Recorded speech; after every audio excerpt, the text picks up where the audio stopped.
One afternoon in 1994, a series of silent 911 calls from a remote sexist ranch would result in a number of police officers descending upon the property. What they found after breaking through the front entrance would shock them to the core and leave them questioning, what killed Olivia Mabel? The death of a child is one of the greatest pains any loving parent could possibly bear. To lose something so special, which brings so much joy to one's life, would be every mother and father's worst nightmare, a journey far too agonizing to take, one which would leave them feeling desolate and alone, and on the verge of self-destruction.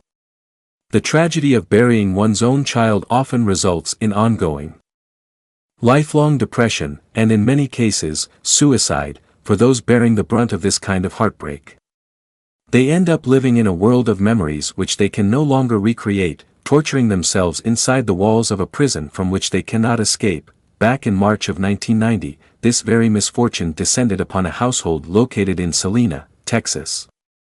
The Footlights Ranch, a 13-acre property situated about an hour north of Dallas, was owned by Travis and Olivia Mabel.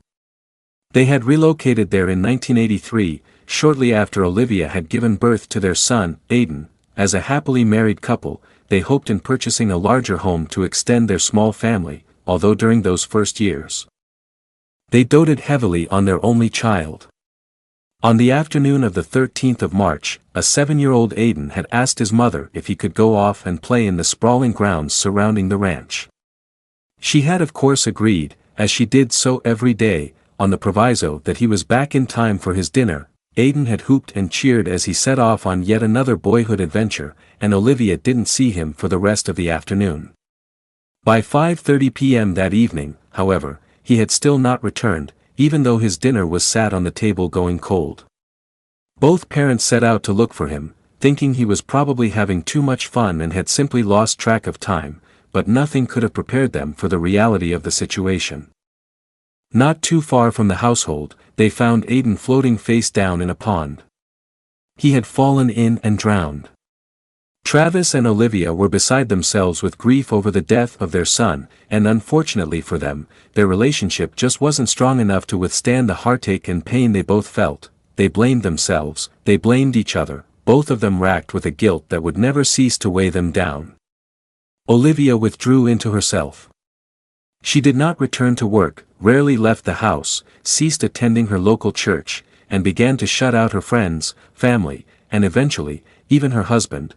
The couple divorced the following year, and Travis moved east to make a fresh start. Olivia, on the other hand, chose to remain at the ranch, living alone and in seclusion, surrounded by the 13 acres of wilderness attached to the household. No one ever saw or heard from her again, save for a brief sighting by a neighbor late in 1991. Phone calls and letters went unanswered.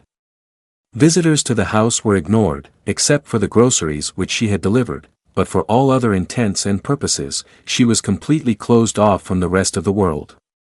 Years went by without so much as a peep from her, and people began to wonder whether she even still lived at the property. That was until the 27th of February, 1994, when the police department in Salina received a 911 call from an unknown source. The operator who answered the call heard only silence on the other end before the line clicked and eventually cut off after a couple of minutes. As procedure dictated, the police department began to trace the call, but before long, the phone rang a second time, and the operator was again met with the same eerie silence. In all, 3 calls were made from the same number, all of them silent, and all of them traced to the same address, the Footlights Ranch, the home of Olivia Mabel. A patrol car was sent to check on the house, but the police officers found that it was completely locked down. They couldn't see through any of the windows, which were whitewashed, and the front door had not been used in so long that it had swelled and bowed outwards into the doorframe so that it was jammed shut.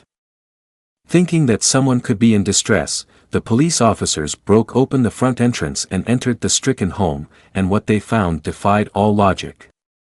The interior of the house was in a serious state of neglect, with layers of dust piled upon the furniture and cobwebs infesting every crack, corner and crevice. Each room looked as though it had not been touched in years, let alone lived in, and this was the same scene that greeted the officers as they explored the rest of the household. That was until they reached what had once been Aiden's room. Inside, they found all of his clothing and toys stored neatly away in drawers and cupboards.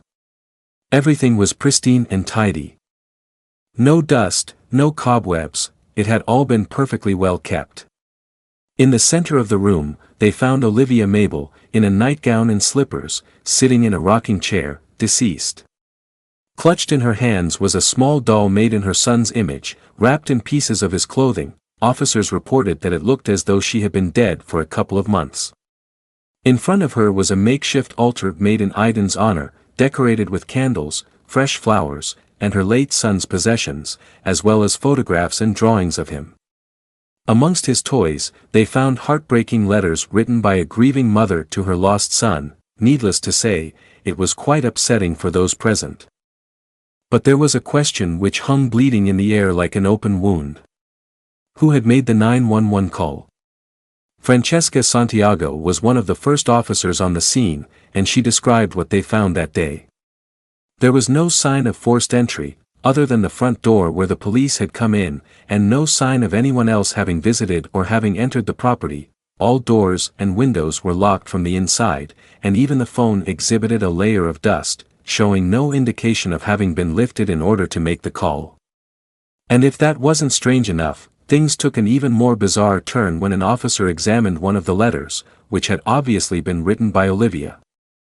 The exact wording was as follows: "My Aiden, I'm sorry. I am so sorry. I should have never let it get like this. I'm leaving. I will not let you keep me, you vile, evil creature. Mommy's coming for you, Aiden, my sweet Aiden. Mommy loves you." The thing that both mystified and disturbed investigators about this letter was that it was dated the 27th of February, 1994, the day the police had entered her home, the day her body had been found. Other worrying signs pointed to the possibility that Olivia had been dabbling in occult practices. Adorning the makeshift altar dedicated to Aiden, there were a number of characters written in Sanskrit, which when translated, were found to spell construct, or to build. It is believed that Olivia had been trying to construct a tulpa, or thought form, given the altar, Sanskrit, isolation, obsession, and finally, the doll which was found clutched in her hand. This could be seen as a fair assumption. Olivia might have been channeling her boundless grief into manifesting an entity in her son's image. Tibetan Buddhism shed some light on this practice, saying that a being can be created through sheer spiritual or mental discipline and powerful concentration of thought. Considering her desperation and powerful emotional state, could Olivia have constructed a being of pure thought? And based on her letter dated the 27th of February, could this being have slipped, perhaps taking her life in the process? Francesca in particular notes that she and other officers felt a strong, angry presence looming over the household when they arrived, and it is difficult to explain certain aspects of this case without considering the paranormal. The current owner, Christopher Hagen, has been unable to sell the property, and it has remained empty for almost 25 years. Prospective buyers are apparently put off by the oppressive atmosphere they feel upon entering the home. Christopher himself reported multiple paranormal occurrences during renovation work and beyond. In 2005, he invited Austin-based paranormal investigator Drew Navarro to visit. The Navarro claimed that out of the hundreds of locations he has studied, he has never felt such an imposing force, and went on to report how he could not breathe upon entering the home. He described feeling a constant, shifting energy which behaved erratically, like a jealous child throwing a tantrum, and that at no point did it feel inviting. He finished by saying the house should be avoided, and a serious intervention is needed, as he didn't quite know what he was dealing with. So what killed Olivia Mabel? Did she die of a broken heart? Or was there something far more sinister at work? Before we make any assumptions, allow us to consider the alternatives. It is, of course, possible that someone entered the home, wrote the letter, and placed the call to the police, but there was no sign of forced entry, and coupled with the fact that the phone and house in general had not been disturbed in months, this seems unlikely. Our minds are drawn then to question whether this whole incident even took place at all. Whilst a death certificate does exist for 7-year-old Aiden Mabel, which determines a death by misadventure, and lists both Travis and Olivia as his parents. Amateur investigators have found no such death certificate for his mother. Secondly, there is no coroner's report detailing the cause of Olivia's death. Also noted is the complete absence of any online news articles regarding the bizarre circumstances in which her body was found. One would think that local press, at the very least, would have jumped on such a strange story, as they did with Christopher case back in 1991, which raises yet another red flag. Finally, as far as we can tell, reports of this strange case only started to surface a couple of years ago. This was roughly around the same time that a Kickstarter campaign was initiated in order to fund a movie entitled Thoughtform, based upon the events surrounding Olivia Mabel's death. Many skeptics point to this as a clear sign of viral marketing. Something many film studios employ in this wonderful modern age of the internet.